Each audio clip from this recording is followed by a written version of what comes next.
हम लोग एक ही चीज पर न जाने कितनी बार टैक्स भरते हैं। जैसे कि जब आप पैसा कमाते हैं तो इनकम टैक्स भरते हैं, उस इनकम से आप गाड़ी खरीदते हैं तो गाड़ी खरीदने पर जीएसटी देते हैं, जब गाड़ी खरीदते हैं तो रोड टैक्स भी सरकार आपसे वसूलती है, फिर रोड डेवलपमेंट सेस भी आपसे लेती है, अब आप मोटर इंश्योरेंस भी कराएंगे गाड़ी का तो उस पर भी जीएसटी लेती है, और उसके बाद आप जब पेट्रोल या डीजल भरवाएंगे उस पर भी सेस और वैट लेती है, और अंत में जब आप अपनी गाड़ी को सड़क पर चलाएंगे तो टोल टैक्स के नाम पर जनता से पैसा वसूलती है। इतने सारे टैक्सेशन ओवरलोड कर हम इस देश के आम आदमी का खून चूस रहे हैं। सर, इस देश में इन्फ्लेशन पर भी जीएसटी लग रहा है। वो कैसे लग रहा है? एक प्रोडक्ट जो 100 रुपए का बिकता था उस पर 18% जीएसटी हुआ करता था, आज वो वस्तु महंगी हो गई, 100 से 150 रुपए की बिकने लगी, अब 18% 150 रुपए पे लगने लगा, यानी कि 50 रुपए की जो महंगाई है उस पर भी सरकार जीएसटी लेने लग गई है, which is GST on inflation. सरकार का एक सूत्री मिशन है टैक्स, सरकार का कमीशन है टैक्स। जगने पे टैक्स, सोने पर टैक्स, हंसने पर टैक्स, रोने पे टैक्स, खाने पे टैक्स, पीने पे टैक्स, बच्चों की पढ़ाई पे टैक्स, बुजुर्गों की दवाई पर टैक्स, फसलों की बुआई पे टैक्स, ट्रेन और यात्रा हवाई जहाज पर टैक्स, खरीदने पर टैक्स, बेचने पे टैक्स, फैलने पे टैक्स, समेटने पे टैक्स, सड़क पे टैक्स, आसमान पे टैक्स, गाड़ी पे टैक्स, मकान पे टैक्स, सपनों पर टैक्स, अरमान पे टैक्स, खुशी पर टैक्स, मुस्कान पर टैक्स, दिन रात की गाड़ी कमाई पर टैक्स, किताब पर टैक्स, सियाही पर टैक्स, सब्जी पर टैक्स, मिठाई पर टैक्स। सरकार जनता से वसूल रही है बीजेपी से दिल लगाई पर टैक्स। जिन लोगों को अर्थशास्त्र के बारे में जानकारी नहीं है उनकी राय पे अगर बजट बनाएंगे तो इसी प्रकार के फ्लिप फ्लॉप्स देखने को मिलेंगे। क्या हमारे देश की वित्त मंत्री इन्फ्लेशन एडजस्टेड प्रॉफिट्स में विश्वास नहीं रखती?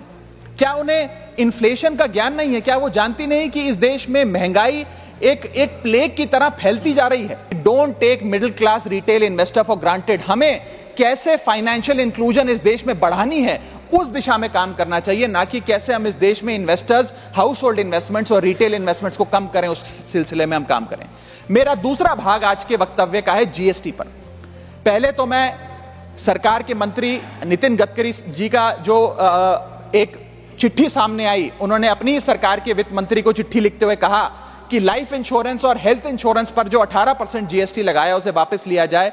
मैं उनकी इस मांग का समर्थन करता हूं और सरकार से मांग करता हूं कि हेल्थ और लाइफ इंश्योरेंस पर कम से कम हम जीएसटी ना लगाएं। ये कोई लग्जरी गुड या लग्जरी प्रोडक्ट नहीं है। और मुझे यह बताते हुए खुशी है सर कि parliamentary standing committee on finance की आज से 6 महीने पहले रिपोर्ट आई थी, जिसका हिस्सा मैं भी था। मैं भी parliamentary standing committee on finance का सदस्य हूं, जिस समिति ने अपने पैरा नंबर 2.10 में साफ तौर पे सरकार से अनुरोध किया कि हेल्थ इंश्योरेंस और लाइफ इंश्योरेंस पर जीएसटी कम किया जाए, समाप्त किया जाए, ना लगाया जाए। हमारा यह प्रयास होना चाहिए कि एक परिवार, सर बस समाप्त कर रहा हूं, अभी तो मेरा समय रह गया, 1-2 मिनट आप थोड़ा ज्यादा दे दीजिएगा तो सर कुछ फर्क नहीं पड़ेगा, मैं अपनी बात समाप्त कर लूंगा।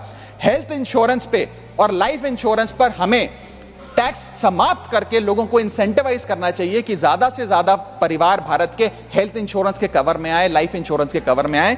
और इसी के साथ साथ एक बहुत बड़ी रीसेल मार्केट हिंदुस्तान में रियल एस्टेट की, क्योंकि हर व्यक्ति नया घर नहीं खरीद सकता, इसलिए रीसेल होती है।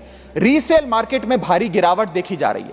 जब मकान बिकेंगे नहीं तो रेंटल इनकम बढ़ेगी, लोगों के मकानों के किराए में एक भारी उछाल देखा जा रहा है, लोगों का खर्च बढ़ने वाला। और इसी के साथ साथ जो फॉरेन इन्वेस्टमेंट भारत के रियल एस्टेट में होता है वो भी गिरने वाला है, ऐसी मैं आज इस सदन में भविष्यवाणी करता हूं। इसके साथ साथ रिटेल इन्वेस्टर यानी कि भारत के मिडिल क्लास की कमर तोड़ने का काम सरकार ने कैसे किया? एक ही बजट में शॉर्ट टर्म कैपिटल गेन को 15% से बढ़ाकर 20% कर दिया, और उसी बजट में लॉन्ग टर्म कैपिटल गेन को 10% से बढ़ाकर 12.5% कर दिया इक्विटी पे और अन्य पदार्थों पे। यानी कि आप एक ही बजट से तमाम तरीके के इन्वेस्टर्स जो शॉर्ट टर्म के लिए एक छोटी अवधि के लिए एसेट खरीदते हैं या लंबी अवधि के लिए एसेट खरीदते हैं, दोनों की कमर आपने तोड़ने का काम किया। और इस देश में रिटेल इन्वेस्टर को कुचलने का काम यह सरकार करने जा रही है। मैं आपके माध्यम से अनुरोध करूंगा कि don't take middle class retail investor for granted.